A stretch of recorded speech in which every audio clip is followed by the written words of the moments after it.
Bonjour, Ecopoétis. Nous avons la chance aujourd'hui de recevoir Youssef Amin Lalami, qui est à la fois professeur d'université, écrivain, homme des médias, et nous allons l'interroger sur les différentes facettes de sa vie. Youssef Amin Lalami, bonjour, je suis très heureux de vous recevoir pour plusieurs raisons. Vous êtes à la fois un homme qui a plusieurs talents. Vous êtes écrivain, vous êtes professeur d'université, vous connaissez très bien la littérature anglaise, vous avez vécu aux États-Unis, vous parlez parfaitement plusieurs langues. Et pour démarrer cette émission, j'aimerais que vous me parliez de votre jeunesse à Rabat, de vos études au lycée Descartes, et qu'on revienne 40 ans en arrière sur ces années-là. Alors déjà, merci pour cette invitation qui me permet évidemment de communiquer, de partager probablement un parcours, une expérience de vie. Alors revenir 40 ans avant, moi je voudrais revenir, j'allais dire 60 ans avant probablement, ou 50 et quelques années avant. Parce que je suis arrivé à Rabat à l'âge de 6 ans. Mais il y a eu une vie avant cette vie à Rabat, et qui, à mon avis, a été très très importante et qui a énormément contribué à finalement ce que je suis devenu. Alors, on a eu une vie, j'allais dire, un peu nomade avant de se sédentariser à Rabat. Et pour une raison très simple, c'est que c'était lié à l'activité de mon père, à sa profession. Donc lui-même était très jeune et démarrait un petit peu sa carrière. Et vous savez, au début, on vous envoie dans des petites villes en général. Donc on l'avait envoyé à l'arrache.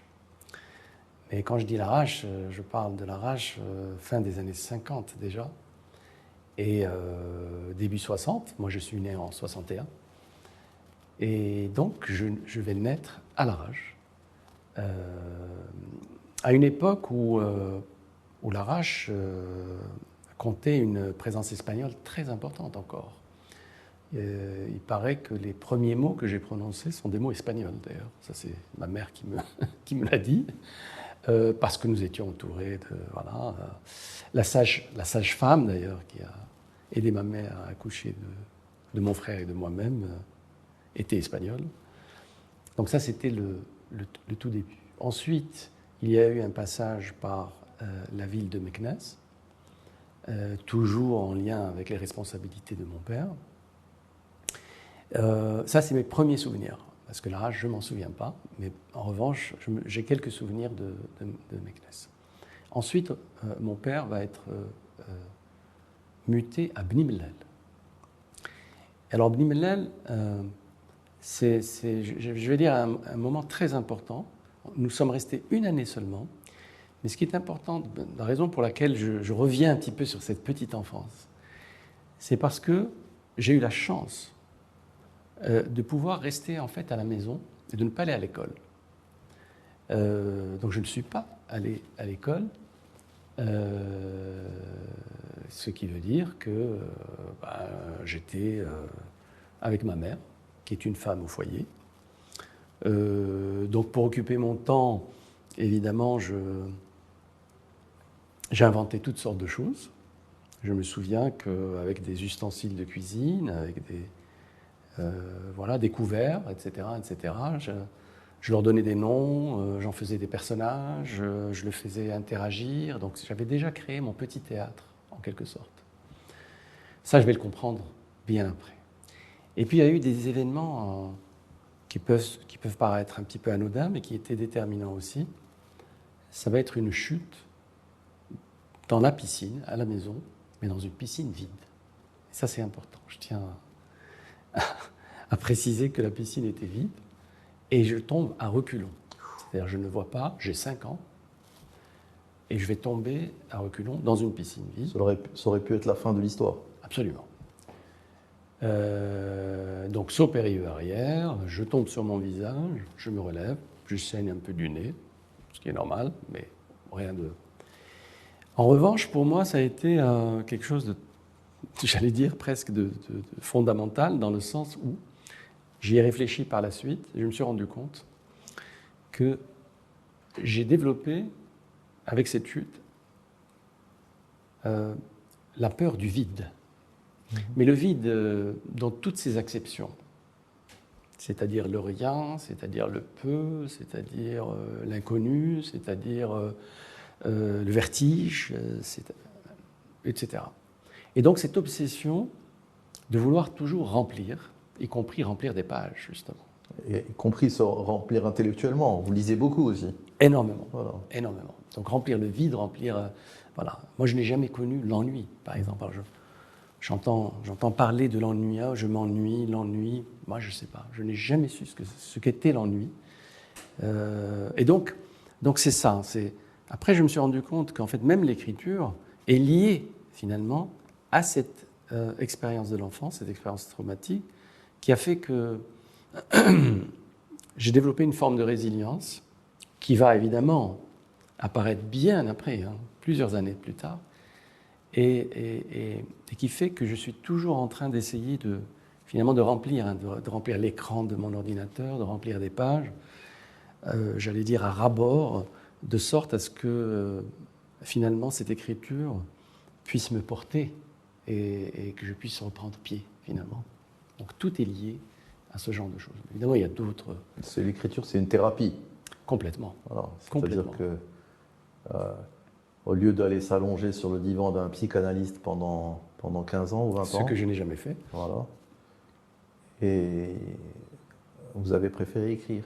C'est-à-dire que, en fait, il y a deux sortes de personnes. Il y a les personnes qui sont disposées à ouvrir le bocal pour regarder ce qu'il y a à l'intérieur. Ça, c'est celles qui vont chez le psychanalyste.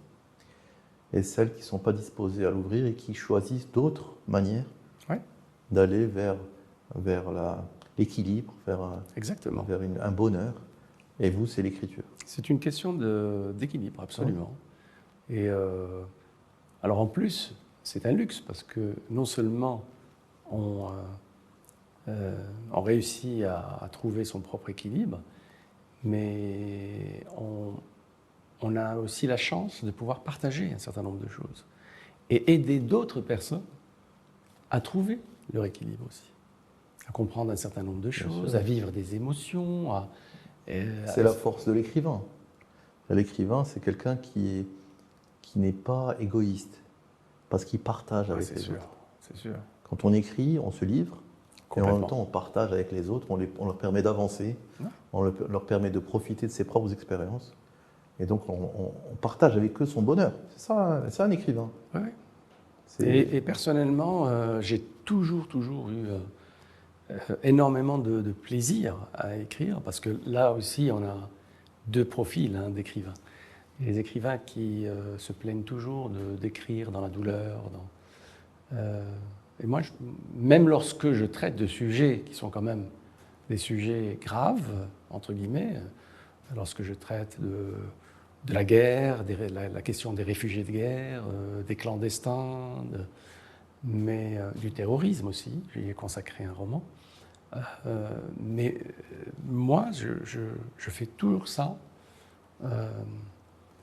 dans le plaisir, en fait. Et d'ailleurs, si je n'avais pas de plaisir, je pense que... Vous n'êtes pas un écrivain torturé. Absolument pas. Mais aussi, de par votre nature, moi qui vous connais un peu, vous avez une fréquence basse. C'est-à-dire que vous n'êtes pas un excité. Du tout. Voilà. Du tout. Vous êtes quelqu'un qui a une fréquence basse, qui réfléchit, quelqu'un qui écoute. Vous n'êtes pas dans la confrontation. Non. Vous êtes plus dans l'acceptation, dans l'écoute, etc. Donc, je pense que les écrivains qui sont plus exaltés, je pense que eux, je comprends que de temps en temps qu'ils aient des difficultés d'écrire. Quand on a une fréquence haute, je comprends. Et donc, si on continue le cheminement que vous avez commencé... Voilà. Donc, à l'âge de 6 ans, mon père est donc nommé ici, à Rabat, et on va rester à Rabat. Donc, à 6 ans, j'intègre l'école. et j'intègre l'école française, alors que je ne parle pas encore français. Parce que ma mère est arabisante à 100%. Mon père faisait partie de cette génération de parfaits bilingues que le Maroc produisait à une certaine époque. C'est plus le cas. Mais ma mère est arabisante. Donc, en fait, je parlais ma langue maternelle, à savoir Darija. Et je ne connaissais même pas l'arabe classique non plus, parce que je n'avais pas été à l'école. Donc je rentre en cours préparatoire, ni maternelle, ni petite section, ni grande section, ni quoi que ce soit, avec évidemment l'école française de l'époque, je parle de 1967, où tous les enseignants étaient français. Donc la maîtresse était française. Beaucoup de mes camarades de classe étaient français. Vous étiez à quelle école? Saint-Exupéry, qui était une école primaire. Ouais. Donc j'ai fait mon cours préparatoire à Saint-Exupéry. Ensuite, à partir du CE1, j'ai été à Paul Cézanne, jusqu'au CM2. Alors, j'ai le souvenir de cette maîtresse qui parle une langue étrangère. Donc je ne la comprenais pas. Et évidemment, il n'y a pas de sous-titres. Hein. Ce n'est pas comme dans un film où on peut avoir le sous-titrage. Donc, et j'ai dû véritablement m'accrocher. Mais apparemment, je me suis bien accroché parce qu'à la fin de l'année, j'ai énormément progressé. Et en CE1, j'étais deuxième de la classe. Super. Donc ça allait très vite. Et vous parliez à la maison avec votre frère aîné et votre père en français? Alors, un petit peu. Un petit peu. Et puis de plus en plus, bien sûr. De plus en plus. Mais en tout cas, je me suis vraiment rattrapé. Et j'ai envie de dire que ça a été une chance pour moi, justement, d'avoir pu nourrir mon imaginaire à la maison. Quand je dis à la maison, nous avions un grand jardin, avec une piscine d'ailleurs, voilà, j'y ai fait allusion tout à l'heure, des arbres fruitiers, etc. C'était même quelques animaux. Ce qui a fait que ça a vraiment nourri mon imaginaire. Et je n'ai pas été formaté à un âge très jeune, ce qui fait que j'ai pu garder une certaine liberté, une certaine créativité. Et je pense que ma créativité s'est développée à cet âge-là, qui est un âge fondamental. Et j'ai cherché à la garder, évidemment, à la préserver par la suite. Est-ce que vous pensez qu'il y a une partie génétique aussi? Parce que votre père était poète, écrivain, musicien. Est-ce que vous pensez que dans cet art d'écriture, ou quand on est, parce que pour moi, écrire, c'est un art, comme la peinture ou la sculpture, c'est un art. Est-ce que vous pensez qu'il y a une part d'acquis, mais aussi d'inné? Vous pensez qu'il y a quelque chose qu'on hérite? Vous avez hérité des choses de votre père, dans sa génétique, qui a fait que vous êtes devenu écrivain, etc. Alors, on ne peut pas non plus écarter cette possibilité, hein, mais le fait est que nous sommes 3 frères et que je suis le seul à avoir hérité de cela. Donc si c'est purement génétique... Non mais bon, la génétique, elle n'est pas répartie de la même manière, vous savez très bien. Absolument. Et on peut avoir 3 enfants, on peut être 3 et même être différents, même physiquement. Absolument. Être le seul à ressembler à ses parents. Bien sûr. Et puis il y a aussi autre chose vous concernant, si je puis me permettre, c'est que vous êtes second sur une fratrie de 3. Oui. Et le Benjamin, ce n'est pas moi qui le dis, hein, c'est les psychiatres, les psychanalystes, bien sûr. C'est celui qui a la position la plus difficile. Pourquoi? Parce que vous n'êtes pas l'aîné, vous n'êtes pas l'enfant roi. Non. Et vous n'êtes pas le Benjamin, vous n'êtes pas le chouchou. Qui est gâté, etc. Voilà. Ouais. Vous êtes le cadet. Donc vous avez la position la plus difficile et vous devez créer votre place. Alors créer sa place, ça peut être par le talent oratoire, ça peut être par les études, ça peut être par l'écriture, mais c'est montrer sa différence. Et souvent, c'est celui qui est deuxième, ou alors il est génial, il devient quelqu'un de génial, comme vous, ou alors il devient quelqu'un de timoré, d'écrasé, de détruit, etc., parce qu'il n'a jamais pu trouver sa place entre le premier et le troisième. Et souvent les leaders, c'est les cadets. Souvent. Ouais. Pourquoi? Parce que c'est eux qui ont dû faire l'effort plus que les autres ils ont dû asseoir leur place avec difficulté. Vous êtes cadet. Et je pense que ça joue aussi dans votre parcours personnel. Très certainement. C'est-à-dire il faut s'affirmer Voilà. et affirmer sa différence, finalement, et d'une certaine façon, trouver sa place. Donc, oui, c'est sûr que je dirais que le fait que mon père lui-même, effectivement, a écrit de son vivant, même si pour lui c'était, on va dire, un hobby, entre guillemets. Il n'y avait pas le temps. Alors il n'avait pas le temps, il n'avait pas la possibilité non plus à cette époque-là de pouvoir s'exprimer et puis présenter ses livres comme je le fais moi. Ça aurait été difficile. Et il a finalement publié un roman, mais il en avait plusieurs en manuscrit que j'ai lu d'ailleurs. Et il avait comme projet de les publier à la retraite. Évidemment, il est parti à 59 ans, donc bien avant. Et voilà. Et je pense que c'est quand même quelque chose qui a fait que j'ai voulu prendre la relève d'une certaine façon. C'est-à-dire, et quand je dis la relève, ça ne veut pas dire. Je précise tout de même que c'est écrire pour deux. C'est-à-dire qu'aujourd'hui, quand j'écris pas uniquement pour moi, j'ai l'impression qu'on est deux à écrire. En fait. Vous et votre père. Absolument. Et d'ailleurs, je sens, ça peut paraître un petit peu bizarre, mais lorsque je suis en position d'écriture devant mon bureau, je ressens toujours cette présence. C'est formidable. Derrière mon dos. En fait, c'est une présence très apaisante d'ailleurs. Bienveillante. Bienveillante, qui me rassure, qui me conforte. Et je sens que mon père regarde par-dessus mon épaule en fait. Il regarde ce que j'écris. Cette relation, c'est formidable parce que, bon, déjà, c'est pas donné à tout le monde d'avoir une relation de qualité avec son père. Oui. Et encore moins après son départ. C'est-à-dire quand vous dites votre père est mort jeune, à 59 ans, comme le mien, à 60, et vous sentez encore, toutes ces années après, sa présence. Absolument. C'est formidable. Ah oui, oui. C'est extraordinaire. Oui, oui. Ben, j'en ai fait un livre C'est formidable. que j'ai intitulé « Même pas mort ». C'est super. Que j'ai consacré d'ailleurs c'est formidable. À mon père et à ma relation avec mon père. Et puis ça a forcément débordé sur la problématique de l'écriture, de la création de façon générale, parce que tout est lié finalement. Et puis mon père, vous l'avez d'ailleurs mentionné, il avait cette fibre un petit peu artistique qui faisait qu'il jouait d'un instrument, il était luthiste. Ouais. Et en même temps, lui, il est de Marrakech, il est né à Marrakech, a grandi à Marrakech, et il a fondé la troupe de théâtre amateur, dont il était à la fois un acteur et le metteur en scène. Et j'ai des photos de mon père qui interprète un personnage shakespearien, etc. J'ai intégré d'ailleurs ces choses-là dans le livre, Même pas mort.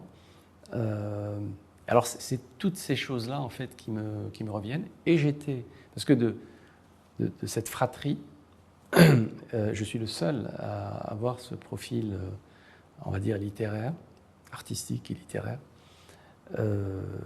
et qui fait que lorsque mon père écrivait, il me donnait, il partageait avec moi ces textes que je lisais. Parce que vous êtes un littéraire de formation déjà. Voilà, donc il avait besoin d'un retour. Voilà, littéraire de formation, voilà. Il avait besoin de votre regard. Le regard d'un critique littéraire, en fait, tout simplement. Et puis vous avez fait un doctorat en littérature, donc c'est d'abord votre formation. En plus, et puis après vous êtes allé vers l'écriture. Donc, si on continue après le lycée, votre petite enfance, vous avez fait la scolarité, vous avez continué au sein de la mission française, qu'on appelait à l'époque la mission française. Maintenant, on l'appelle l'Agence pour l'enseignement français à l'étranger, ou l'OSUI, pour la privée. Après, donc, vous êtes allé, racontez-moi vos années de collège et de lycée. Oui.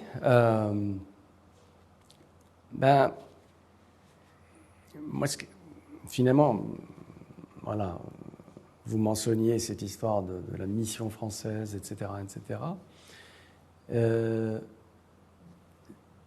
J'ai eu la chance, très honnêtement, d'avoir justement un père qui, bien qu'étant parfaitement francophone, lui-même avait été au lycée Mangin de Marrakech, mais alors je ne sais par quel miracle, il avait un très bon arabe. Et d'ailleurs, ses romans sont écrits en arabe et non pas en français. Cette génération était très, très bonne en français et en arabe. Exceptionnel, franchement. Et il a tenu à ce qu'on ait des cours particuliers en langue arabe à la maison. Donc on a eu ça tout le temps. et là, on ne peut que le remercier parce que ça a été vraiment formidable aujourd'hui. D'abord, on sait très bien qu'à l'université, que l'enseignement supérieur, c'est en arabe. Le ministère communique exclusivement en arabe. Donc quand on reçoit des notes, etc., j'imagine si je n'avais pas la langue arabe, mais j'aurais eu l'air de quoi? En tout cas, au moins 3 ministères. Le ministère des Habous, oui. Ministère de la Justice et le ministère de l'Éducation. C'est ça. Les autres, ils utilisent beaucoup le français. C'est-à-dire que si vous allez aux finances, alors moi, je suis à l'industrie, c'est beaucoup plus le français. Mais alors, je suis dans l'éducation nationale, franchement, et l'enseignement supérieur aussi. Ouais. Ce qui fait que, fort heureusement, bon, alors j'allais dire, je fais partie de ces missionnaires, entre guillemets, qui ont aussi la langue arabe. Alors, pas au point d'écrire mes romans en langue arabe. Parce que là... Et vous pouvez vous exprimer en arabe. Je peux m'exprimer, je peux lire aussi. Ouais. Voilà, ça c'est très important. Et donc voilà, il y avait ces deux choses. Et puis j'ai eu aussi la chance de grandir dans une maison où on a toujours eu une immense bibliothèque avec des livres, aussi bien en français qu'en arabe, et puis aussi des livres de médecine. On avait une encyclopédie médecine de A à Z, par exemple. On avait alors des livres d'histoire, on avait des livres politiques, évidemment. Vous savez, quand vous venez d'un milieu d'instruit, ça facilite les choses. C'est-à-dire, Bourdieu, il ne s'est pas trompé. Hein. Capital culturel, ça veut dire quelque chose. Absolument. Quand vous avez un père, une mère qui ont fait des études, qui sont instruits, etc., ça vous aide. Oui. Quand vous avez des livres à profusion, c'est normal. Quand vous avez quelqu'un avec qui parler à la maison, c'est important. Absolument, absolument. Et alors, avoir une bibliothèque comme ça, d'abord, moi j'ai toujours vu mes parents, ma mère lit exclusivement en arabe, mais elle lit. C'est-à-dire que ma mère a lu tous les Najib Mahfouz, tous les Youssef Soubahi, tous les... Voilà. Et mon père lisait, bien sûr, dans les deux langues et toutes sortes de lectures, en fait. Et alors, il y a un élément supplémentaire, sans entrer dans les détails, c'est que, très jeune, j'ai eu accès à une littérature qui était interdite à l'époque. Quand je dis interdite, c'est-à-dire que elle était tout simplement, elle n'était pas publiée au Maroc. C'était les années de plomb, etc. Voilà. Et donc il y avait une censure sur la presse, etc., sur les livres. Sur les livres. Alors je parle bien sûr censure sur la presse, mais censure sur les livres. Et donc moi j'ai lu Mohamed Khayerdine, par exemple, un livre comme Moi l'Aigre ou même Agadir, alors que j'avais 15 ans. C'est ça. On sait bien que par la suite, Mohamed Khayerdine a été réhabilité, que maintenant il y a l'œuvre complète qui a été éditée bien plus tard. Heureusement que le Maroc a avancé, c'est-à-dire qu'en 50 ans, il est clair qu'en 50 ans, en termes de liberté d'expression, on a fait un bond en avant. C'est sûr. Pas de façon linéaire en termes démocratiques, pas de façon linéaire, mais on ne peut pas dénigrer et dire qu'il n'y a pas eu une avancée. Bien sûr, il y a encore beaucoup de choses à faire, hein, ça n'est pas la panacée. Mais en 50 ans, le Maroc a changé. Oui. Aujourd'hui, le Maroc a changé. Aujourd'hui, on peut s'exprimer. Et des livres qui étaient interdits il y a 50 ans, aujourd'hui, sont disponibles. Oui, ils sont publiés au Maroc. Par des éditeurs marocains. Ouais. Tarek Édition a publié l'intégralité de l'œuvre de Mohamed Khayerdine. C'est formidable. Ça, c'est quand même... c'est pas négligeable. Alors, qu'on parle de l'étranger, etc., je veux que vous me parliez encore de vos études au Maroc. Oui, après le bac. Avant le bac, déjà, Oui. Descartes, parce que Descartes, c'est quelque chose qui est très fort. Pour moi, c'est très important. C'est-à-dire, dans ma trajectoire personnelle, mes années à Descartes, c'est des années extraordinaires, Oui. que mes enfants n'ont pas vécu. C'est-à-dire, Absolument. 20 ans après, mes enfants étaient à Descartes, ou 30 ans après, ils étaient à Descartes. C'est plus la même chose. C'est plus la même chose. Non. Ce que nous, on a vécu, Mhm. c'était exceptionnel. Ouais. C'était exceptionnel. Donc, nous avions des enseignants exceptionnels. Bien sûr. Qu'on ne retrouve plus forcément aujourd'hui. Enfin, bon, Et à même quelques exceptions près. Même les familles qui étaient à Descartes, d'abord, il n'y avait pas de... Les gens n'étaient pas focalisés sur les écarts sociaux, ou alors sur les revenus des parents, Du tout. sur l'origine des parents, ou sur les professions des parents. Ouais. C'était extraordinaire. On ne se souciait pas de qui était qui. C'est pas le cas, c'est plus le cas aujourd'hui. Moi, j'ai passé des années magnifiques à Descartes. C'est pour ça que je vous interroge sur vos années à Descartes. Alors, il y a un élément par rapport à cette question d'écarts sociaux, etc. C'est que ce que beaucoup de gens ignorent aujourd'hui, c'est que l'enseignement dans les écoles françaises était gratuit. Bien sûr, en plus. Aujourd'hui, c'est excessivement cher. Ouais, mais c'était gratuit. C'était gratuit, on payait l'assurance, c'était 100 dirhams, 120 dirhams par an. Absolument. C'est tout. Absolument. C'est tout ce qu'on payait. En tout cas, moi, jusqu'en terminale, jusqu'à l'obtention du baccalauréat, mes parents n'ont rien payé pour moi. Si ce n'est 120 dirhams. 120 dirhams d'assurance au début de l'année. Mon père m'a envoyé payer 120 dirhams chaque année. Je me rappelle très bien. C'était ça. Et donc, ça fait que, effectivement, on a étudié avec des gens qui étaient de conditions très, très modestes. Et d'autres qui étaient très, très riches, mais on ne voyait pas la différence. Pas du tout. Pas du tout. Il y avait une mixité sociale qui n'existe plus aujourd'hui. Non, ça n'existe plus. Il y avait une forte mixité sociale. Malheureusement. Oui, absolument. Et alors, sans oublier que,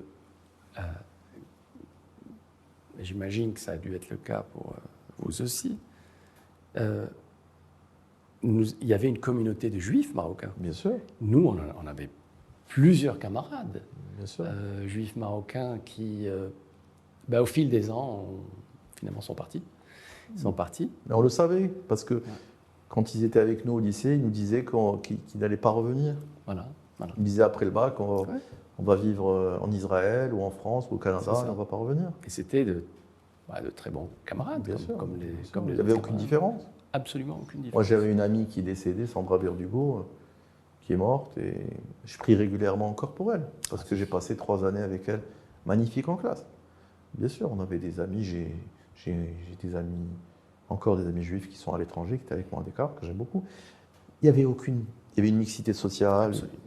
On ne faisait pas la différence entre juifs, catholiques ou musulmans. C'était des années formidables, des années apaisées. Alors que le Maroc n'était pas apaisé dans cette période-là. Je sais, c'est les années 70. Hein. Pas du tout. Et pour moi, les années 80, c'était pas du tout apaisé. Par contre, on était protégés, on était dans un univers protégé, un univers de savoir, un univers d'excellence. Aussi. Descartes était un lycée d'excellence. Aujourd'hui, c'est un lycée d'excellence grâce aux cours particuliers que payent les parents. C'est plus un lycée d'excellence sans les cours particuliers que payent les parents. Pas du tout. Avant, nous, on ne prenait aucun cours particulier. Moi, j'ai dû prendre, quelques cours particuliers en maths dans ma vie et en arabe. En arabe, voilà. Moi, j'ai mentionné les cours en arabe. Et très peu. Aujourd'hui, les parents dépensent des fortunes en cours particuliers et en plus, ils payent très cher l'enseignement. Ça veut dire que même l'enseignement français, on parle de la faillite de l'enseignement marocain et la faillite aussi de l'enseignement français. Complètement. Descartes, c'est pas Henri IV. Hein. Henri IV, les élèves ne prennent pas de cours particuliers, ou très peu.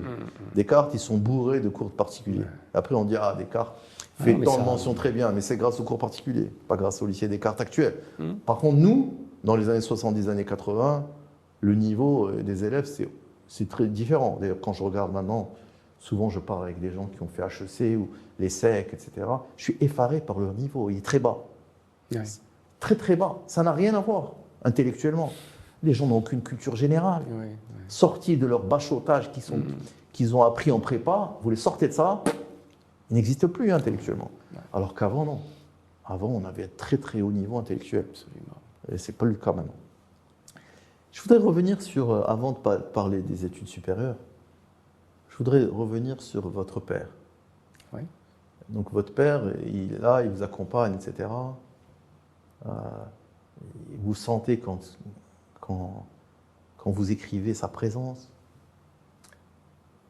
Et votre père, que j'ai eu la chance de connaître, c'était Elliot Ness, c'était un grand flic, un grand policier, d'une intégrité exceptionnelle.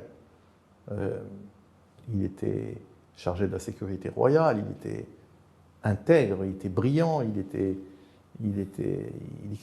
poète, il était écrivain, il était musicien. Quand vous avez une personnalité comme ça à la maison, forte, un homme formidable, est-ce que c'est pas difficile pour les enfants d'avoir un père comme ça? Alors, très certainement, mais en même temps, ce qu'il y a, c'est que cette personnalité que vous décrivez, il l'avait un petit peu moins avec nous, à la maison. C'est-à-dire que là, c'était un peu son métier qui faisait qu'il devait absolument être austère et imposer le respect. Ouais. Ça fait partie de la profession. Mais avec nous, il était vraiment dans le partage. On discutait énormément. Donc on a énormément appris en fait de ces discussions. À table, pendant le déjeuner, les dîners. Énormément. Et puis devant le poste de télé aussi. Ouais. Hein. Donc on regarde et il nous explique. Ouais. Formidable. C'est-à-dire vraiment, on avait droit à un commentaire, à une explication de texte finalement. Et c'était très intéressant parce alors sur le coup, on n'a pas conscience de tout cela, hein, mais ce n'est qu'après coup qu'on comprend finalement déjà la démarche de mon père. Et puis, alors je reviens à cette histoire de peut-être avoir été ou intimidé, disons, par... peut-être j'aurais pu être intimidé, par exemple, par le fait que mon père écrivait. Et alors, je me suis posé la question bien après. Je me suis posé la question suivante, pourquoi, finalement, je n'ai pas écrit plus tôt? Parce que je n'ai publié mon premier livre, Un Marocain à New York, qu'à l'âge de 37 ans. C'est pas vieux, 37 ans. Alors, c'est pas vieux, mais beaucoup d'écrivains arrivent à l'écriture dans la vingtaine. Hein. Pas tous. Pas tous, mais il y en a. C'est-à-dire que, bien sûr, il y a aussi d'autres exemples. Edmond Amran El-Melh, que je considère comme étant très probablement l'un des plus grands écrivains marocains, a publié son premier livre à l'âge de 60 ans. Donc voilà, il y a aussi d'autres extrêmes. Moi, la vision que j'ai elle n'est pas liée à l'âge, pour moi. Pour moi, elle est liée au second livre. C'est-à-dire qu'il y a beaucoup de gens qui n'arrivent pas à passer le premier livre. Ils écrivent un livre, parfois à 20 ans, parfois... Mais ça y est. Après, c'est fini. Ouais. Donc, en fait, ils n'avaient pas grand-chose à dire. Pourquoi 37 ans, pour moi, ça me parle plus, ou 39, que quelqu'un qui écrit à 20 ans? C'est parce que je pense que, pour un homme, approcher la quarantaine, on a des choses à dire. Pourquoi? Parce qu'on a vécu, on a appris, on a eu des réussites, des échecs. Absolument. Quand on a 20 ans, on n'a aucun recul. Donc parfois, on fait un livre où on partage ses connaissances. Mais on ne partage pas son expérience, parce que de toute façon, on n'en a pas. Encore. On n'en a pas. Absolument. Alors quand vous avez écrit à 37 ans, c'est ça, 37 ans? 37 ans. 37 ans, pour moi, c'est le bon âge. Et puis, vous avez écrit 9 ou 10 livres. Aujourd'hui? Oui. 13. 13 livres. 13 livres. Et 13 livres, c'est une œuvre littéraire. Là, on n'est plus dans la chance du débutant. Hein. C'est pas ça. On n'est plus là-dedans. Hein. Chance du débutant, je fais un livre, paf. Il est apprécié par la critique, je me trouve génial. Ça, c'est la chance du débutant. Ouais. Quand on fait 13 ouvrages, oui, moi je m'étais arrêté à 10. Quand on fait 13 ouvrages, là, on est dans une œuvre littéraire. Et donc, ça veut dire qu'on est arrivé à écrire, et puis on est arrivé à écrire des genres différents. Oui. Pour moi, ça, c'est une très grande force. Quelqu'un, par exemple, qui est arrivé à créer des gens différents, des gens littéraires différents. Mhm. Alors, parlez-moi de vos études supérieures. Alors, je vais donc avoir mon bac. Alors, littéraire. Hein. Littéraire, oui, vous êtes un pur littéraire. Ouais. Bac lettres, par choix. Oui, je sais. Parce que ce n'est pas toujours le cas. Hein, il y avait des camarades en lettres Qui étaient là-bas par défaut. Vraiment par défaut, parce qu'ils auraient préféré faire autre chose, mais ils n'en avaient pas les moyens. À l'époque, le curseur, c'était les mathématiques. Hein.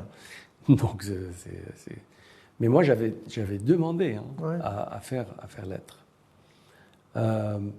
Sachant que mon père lui-même avait été littéraire, avait fait...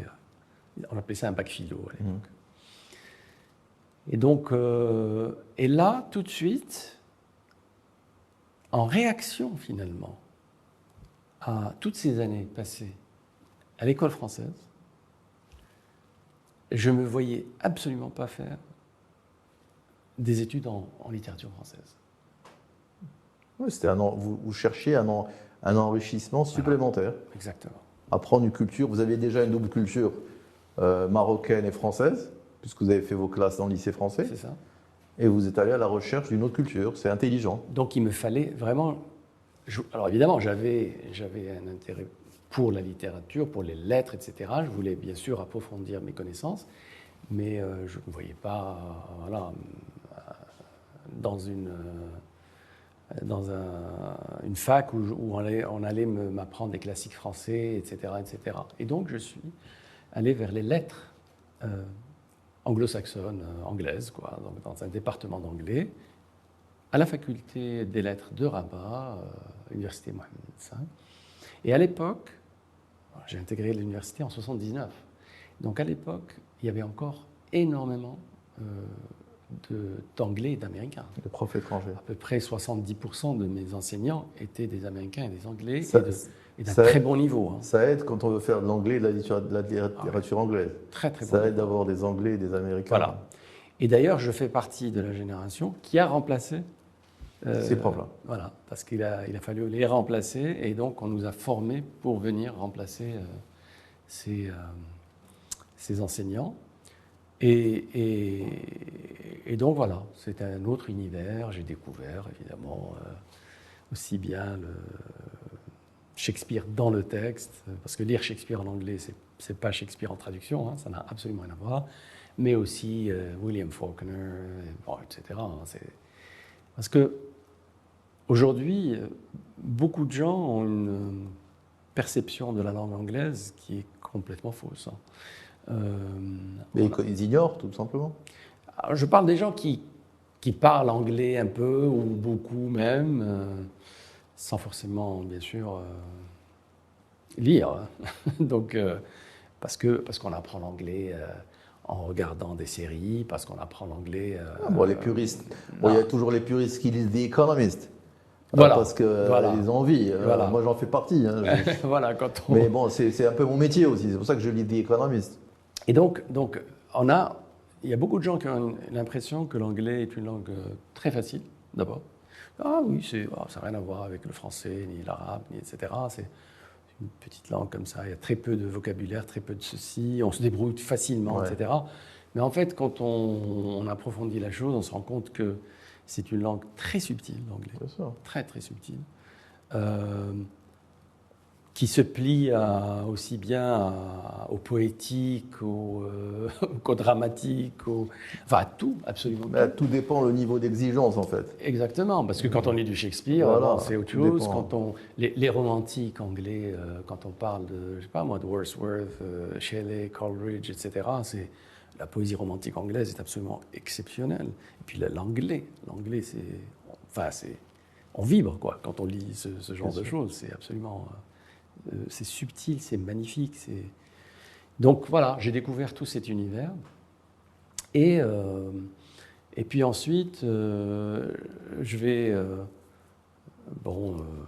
obtenir ma licence et puis me dire, je vais quand même un peu approfondir la chose. Donc je suis resté dans le domaine littéraire. Je fais une première thèse en littérature, mais avec une approche stylistique donc plus formel, formaliste, D'accord. donc un peu structuraliste, formaliste, etc., etc., en investissant un petit peu un domaine particulier, celui de la littérature érotique. D'accord.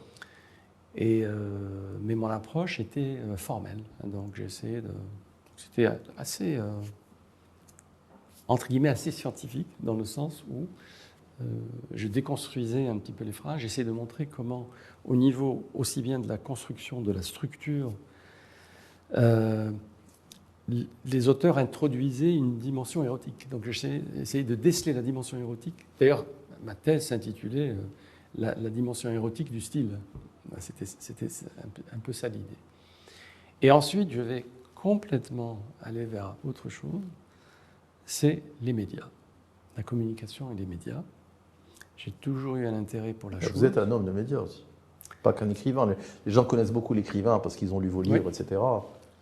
Mais ils ne savent pas que vous avez une appétence également pour... J'ai un PhD Voilà. en médias, Ouais. communication et médias. Ouais.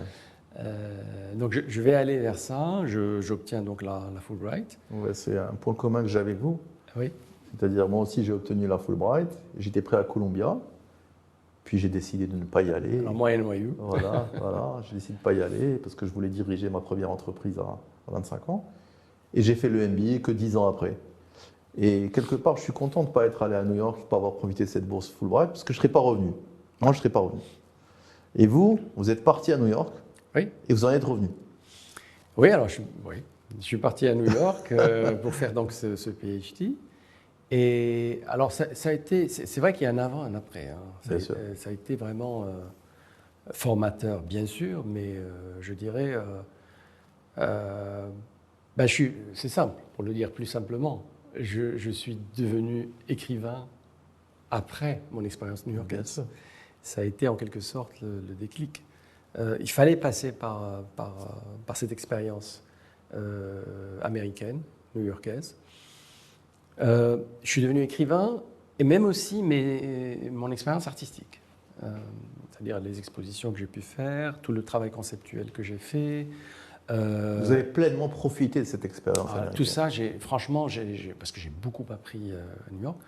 Et en fait, j'étais parti pour faire uniquement donc, le PhD.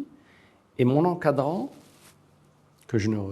mon encadrant américain, que je ne remercierai jamais assez, qui était un spécialiste de la culture commerciale américaine, qui avait publié énormément, William Taylor, énormément de livres sur la question. Il m'avait dit, mais il faut absolument que tu profites de ton séjour ici à New York pour faire des écoles professionnelles dont j'ignorais jusqu'à l'existence, moi. Et donc, il va m'orienter vers 2 écoles, donc en parallèle à mon travail de recherche. Mais ça a un lien évidemment avec mon sujet de recherche, parce que moi j'ai travaillé sur la représentation du corps féminin dans la presse, dans les magazines, etc. Avec une approche sémiotique, avec un certain nombre de choses. Et surtout, ce que j'ai essayé de démontrer et de démonter en même temps, c'est une espèce de schizophrénie des médias qui font que ces magazines, lorsqu'on lit toute la partie éditoriale, on est dans un espèce de pseudo-féminisme, donc c'est vraiment féministe, etc., etc. Et sur la page d'à côté, on a une publicité, donc un contenu commercial, mais qui contredit complètement tout le contenu. C'est pas du féminisme, c'est une posture. Voilà. Le féminisme, c'est au quotidien. C'est pas une posture. Ça, donc c'est ce que j'ai essayé de montrer avec un corpus à peu près 200 exemplaires de revues, donc c'est vraiment très exhaustif. Et donc lui, il me dit, il faut aller à 2 écoles. Une, c'est Parsons School of Design, grande école de design, communication, publicité, etc. Et la deuxième, c'est FIT. Alors, ça ressemble à MIT, et c'est la Fashion Institute of Technology. Magnifique. FIT, c'est l'école qui a donné Calvin Klein, par exemple. Super. Calvin Klein est un lauréat de FIT. Super. À Parsons School, c'est l'école qui a donné Donna Karan, Super. DKNY. Ouais, Voilà. super.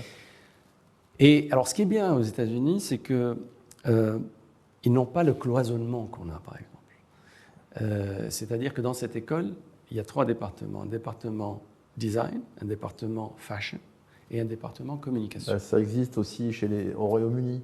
C'est Voilà. le système anglo-saxon. Anglo-saxon, exactement. Quand vous faites du design, vous savez tout faire. On ne vous apprend pas seulement à Et dessiner une jupe. Et vous voilà. savez faire un canapé, vous savez faire une voiture, vous savez tout faire. Et vous savez communiquer. Bien sûr. Donc vous prenez aussi des cours dans le département de communication. Bien sûr.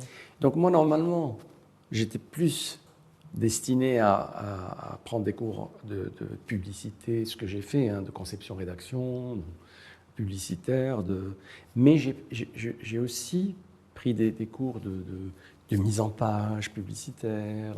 Et c'est à partir de cette formation, justement, que j'en suis arrivé, de retour au Maroc, à écrire d'une part, mais aussi à... Vous auriez pu rester aux États-Unis. Qu'est-ce qui a motivé votre retour là? Alors j'ai eu des propositions, notamment en agence publicitaire, parce que, bon, d'abord, avoir la maîtrise de quelques langues, c'est extrêmement important, notamment pour des agences publicitaires qui ont des budgets de multinationales. Et voilà. Et en plus, j'avais la formation de copywriter, c'est-à-dire un concepteur-rédacteur. Et concepteur-rédacteur, évidemment, c'est les profils les plus... Et malgré tout ça, vous avez décidé de rentrer. J'ai eu des propositions à New York, d'agences à New York, à San Francisco aussi. Et, ça allait être une autre vie, vous auriez vécu. Complètement. Et d'autres moyens aussi, financiers. Et comment est-ce qu'on choisit? Bon, moi j'ai fait le même cheminement que vous. C'est-à-dire, moi j'étais en France, je suis rentré. Qu'est-ce qui motive de rentrer d'un pays développé, surtout aux États-Unis, New York, la capitale du monde, et rentrer vers un pays en voie de développement? Qu'est-ce qui motive? Alors, franchement, je vais le livrer tel que je le ressentais personnellement. Je ne comprenais pas pourquoi, justement, un Marocain formé aussi bien à l'école française que par la suite dans le système américain, etc., tout ce que j'avais pu acquérir, tout ce que j'avais pu comprendre, assimiler, etc., que j'allais le mettre au profit justement de cette première puissance mondiale. Je trouvais ça aberrant.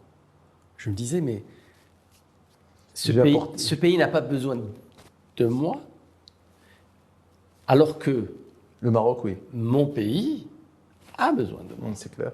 Moi franchement, je trouvais ça tout à fait normal. C'est-à-dire que c'est le contraire d'une démarche égoïste. C'est-à-dire vous rentrez, vous sacrifiez vos revenus parce que vous avez votre niveau de vie, vos revenus, votre liberté, les facilités qu'il y a dans un pays développé, et vous allez vers le sous-développement, vous allez construire un pays en voie de développement. Et donc il y a ce côté fibre nationaliste aussi, que vous avez aussi hérité de votre père. Ah, mais complètement. Voilà, complètement. Si vous avez été le fils d'un autre, peut-être que vous seriez resté. Non, on a grandi dans Vous avez grandi dans un esprit nationaliste, royaliste, etc. Complètement. Bien sûr, après vous dites, bon, moi je vais aller développer le Maroc, j'ai eu la même démarche que vous. Voilà. Mais d'autres n'ont pas choisi ça.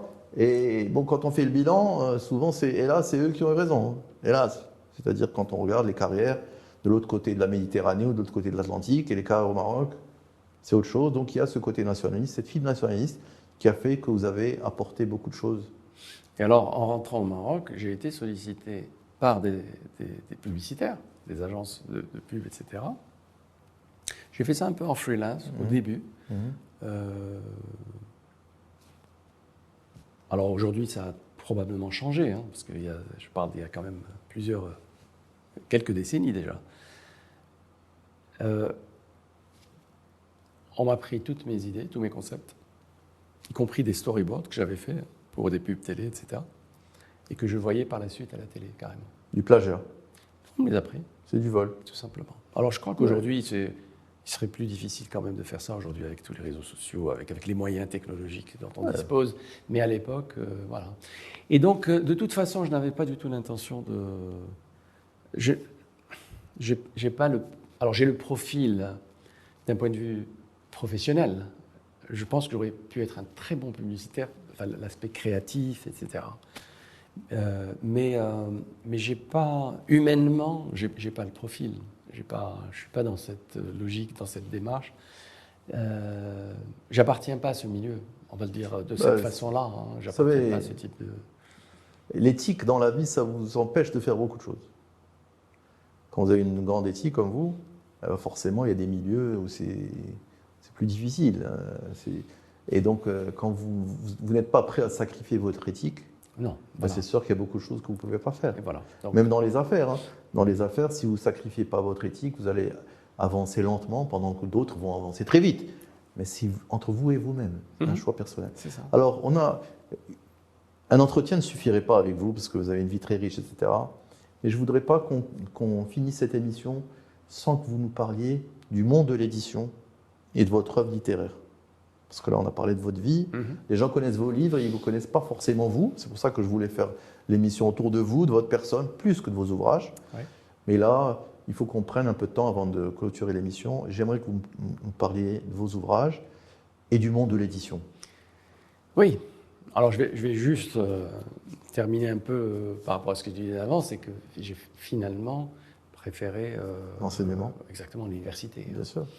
Et puis j'exerce toujours en tant que professeur universitaire. Et vous êtes très heureux en tant que professeur. Absolument. J'ai formé des je ne sais milliers de plus gens. Combien de générations de milliers de gens, dont certains sont profs universitaires dans des universités américaines. Hein. C'est formidable. Donc c'est vraiment et ailleurs. Et l'actuel consul général de New York est un de mes anciens élèves à l'université Ibn Tufayl de Khnitra. Formidable. Et un élève que j'ai encadré d'ailleurs dans son travail de recherche. Alors, le monde de l'édition. Parce que vous avez écrit 13 livres et vous avez cherché des éditeurs pour publier vos livres. Le monde de l'édition au Maroc, c'est pas un grand marché, il n'y a pas beaucoup d'acteurs dans le monde de l'édition. Ouais. Alors, je ne connaissais pas du tout le monde de l'édition d'ailleurs. Au Maroc, je ne le connaissais absolument pas. Et moi, j'avais de retour de New York, j'ai eu cette... voilà. J'avais pas pris de notes d'ailleurs, parce que je n'étais pas écrivain. Aujourd'hui, j'aurais pris des notes, mais à l'époque, je n'avais pas ce réflexe. Mais c'est revenu complètement. En fait, je me suis mis à entendre une petite voix qui me parlait à l'oreille. Et c'était la voix du narrateur, tout simplement, ce Marocain à New York. Et certains passages, il y a certains passages que j'ai écrits sous la dictée de cette voix. C'est absolument incroyable. Ça ne m'est plus jamais arrivé depuis. Hein. Après, c'est du boulot. Bon, moi, vous ne me faites pas peur. Mais vous dites ça à un psychiatre, vous lui faites peur. Si cette voix avait continué... Ah, elle n'a pas continué. Voilà. Moi, ça ne me fait pas peur. Hein. Donc, j'entendais cette voix. Je ne savais pas du tout, franchement, lorsque j'écrivais, ce que j'allais en faire. Hein. Je n'écrivais pas pour en faire un livre et faire une carrière. Absolument pas. C'est au feeling. Oui, C'était pas une stratégie, c'était pas... Absolument pas, franchement. Et je pensais même pas publier d'ailleurs ces écrits parce que je ne savais pas combien j'allais écrire parce que c'était une structure un peu épisodique. C'était en fait c'est 29 épisodes et à chaque fois c'est une mésaventures de ce Marocain à New York. Super. Donc il y a une fin à chaque chapitre. Mais ce qui en fait un tout, c'est que c'est le même personnage qui raconte, qui est le personnage principal, l'unique Marocain du livre d'ailleurs, et évidemment qui en est aussi le narrateur. Donc je fais ça, et ce qui va se passer, c'est que je reçois la visite d'une amie qui était d'ailleurs avec moi au lycée, qui venait de publier un premier livre, un premier roman. On discute, et moi j'avais lu son roman, et à un certain moment, elle se tourne vers moi, elle me dit « Mais toi, tu n'as jamais pensé à écrire ?» Je lui dis, il se trouve que j'ai écrit quelque chose. J'ai écrit, j'ai mis le manuscrit dans un tiroir, je l'ai complètement oublié. Je ne connaissais ni d'éditeur, ni rien du tout. Et elle me dit, ah bon, je lui dis, j'ai écrit quelque chose par rapport à mon expérience à New York et tout. Elle m'a dit, est-ce que je peux lire? Je lui dis, pas de problème. Elle habitait Casablanca, elle a pris le manuscrit, elle me rappelle le lendemain. Elle me dit, écoute, j'ai lu, mais il faut absolument que tu publies. Je lui dis, tu es sûr? Elle m'a dit, oui. Je lui dis, mais moi je ne connais personne. Elle m'a dit, moi je le donne à mon éditeur. C'est comme ça que ça a commencé. Elle l'a donné à son éditeur, qui m'a rappelé un mois après, ce qui est rien. Un mois, c'est rien du tout dans le monde de l'édition. Bien sûr. Il me rappelle et... C'était qui? C'était Edif. Edif. Ouais. D'accord. Qui est devenu la Croisée des Chemins. D'accord, très bien. C'était Edif, et donc, qui était le plus grand éditeur francophone au Maroc à l'époque. D'accord. Et donc tout de suite, j'avais voilà, un contrat au standard. Est-ce qu'on en vit de ces romans? Non. Non. Non, absolument pas. Alors que j'ai quand même un certain nombre d'ouvrages, dont certains sont à l'étranger, sont édités à l'étranger. Sont traduits. Alors, soit édités aussi, hein, parce que j'ai certains livres qui sont édités en France, mais aussi traduits vers une dizaine de langues. Est-ce que vous êtes fidèle aujourd'hui à une maison d'édition? Aujourd'hui, oui, ça fait les 5 derniers livres que je fais donc avec l'édition Le Fennec. Ah, vous avez c'est une fidélité, ça. 5 livres avec le même éditeur. C'est les 5 derniers, y compris d'ailleurs alors, des romans. Ça a commencé avec Même pas mort, le livre que j'ai consacré donc à mon père. Ensuite, C'est beau la guerre, ce livre que j'ai consacré à la question des réfugiés de guerre. Et un autre roman, Big le Grand, sur une figure un peu... un autocrate, on va dire, du monde arabe. Et surtout, ça tourne autour de l'instrumentalisation, finalement, de la religion à des fins politiques. Mais c'est une satire. Hein. Mais aussi un livre graphique pour lequel j'ai fait aussi bien les textes que les dessins. J'ai fait un Dream, c'est un petit livre conceptuel. Et plus récemment, donc mon tout dernier, 2023, c'est une bande dessinée, Drôle de révolution au pluriel. Révolution avec un accent circonflexe sur le premier E, hein, révolution, que j'ai fait avec un jeune dessinateur marocain exceptionnel, qui à mon avis va être lancé avec... C'est son premier livre, mais c'est loin d'être son dernier. Il est déjà en train de travailler sur un deuxième. Vraiment un talent exceptionnel, et dans lequel je reviens sur les révolutions du monde arabe, et encore une fois avec cette petite touche satirique, etc. Donc, effectivement, je ne suis pas le genre à refaire le même livre. Bien sûr. Mes livres ne se ressemblent pas. Bien sûr qu'il y a quelque chose qui est de l'ordre de, peut-être, je ne sais pas, dans le style, dans... Oui, certainement, il doit y avoir quelque chose qui fait que ça appartient à un même univers, mais à chaque fois, j'investis quelque chose de différent, aussi bien dans la thématique, mais souvent quand même des thèmes, je dirais, d'actualité. Hein. J'ai traité du terrorisme dans Oussama, mon amour. J'ai traité de l'histoire de la migration dans Les clandestins. C'est beau la guerre, donc la question des réfugiés de guerre. J'ai parlé du printemps arabe, aussi bien dans la bande dessinée que dans Drôle de printemps, qui est un livre que j'avais publié en 2015. Donc toujours des sujets comme ça, mais je dirais ma motivation première, c'est justement d'offrir une alternative à la couverture médiatique, c'est-à-dire tout ce qu'on entend dans les médias, tout ce qu'on voit, tout ce qu'on lit, etc. Moi, j'essaie de proposer une version alternative dans laquelle j'essaie de, comment dirais-je, de restituer la dimension qui souvent manque dans la couverture médiatique, qui est la dimension humaine, tout simplement. Parce que le journaliste n'a pas le temps de s'étaler, voilà, alors que l'écrivain a le temps de la réflexion, de la recherche, de l'écriture, et qui fait que, voilà. Donc j'essaie de restituer un petit peu cette dimension humaine. Et j'ai besoin aussi, moi, de me surprendre. Donc c'est ce qui fait qu'à chaque fois, je vais vers quelque chose. En fait, j'ai besoin de m'imposer un certain nombre de contraintes pour pouvoir... comme un challenge, en fait. Je me lance un défi à chaque fois et j'essaie de le relever. C'est ce qui fait que j'avance, en fait. Et j'aime bien aller vers des directions que je n'ai pas encore explorées. justement. Youssef Amin Lalami, je voulais vous remercier. On arrive Merci au à terme vous. de cette émission. J'ai pas vu le temps passer. On a fait une longue émission. Et il en faudrait d'autres parce que votre œuvre est riche, très ouvrage. Et j'ai voulu exprès passer plus de temps sur votre vie, sur votre jeunesse, plutôt que sur votre œuvre, parce que votre œuvre, elle est disponible. On peut aller acheter un livre et vous connaître. Et on peut connaître l'écrivain, mais c'est plus difficile de connaître l'homme. Et aujourd'hui, j'ai voulu présenter l'homme. Donc, je vous remercie beaucoup de nous avoir honoré de votre présence. Je vous souhaite plein succès et bonne continuation dans votre œuvre littéraire. Merci. Puis au plaisir de vous recevoir de nouveau. Merci beaucoup. Merci.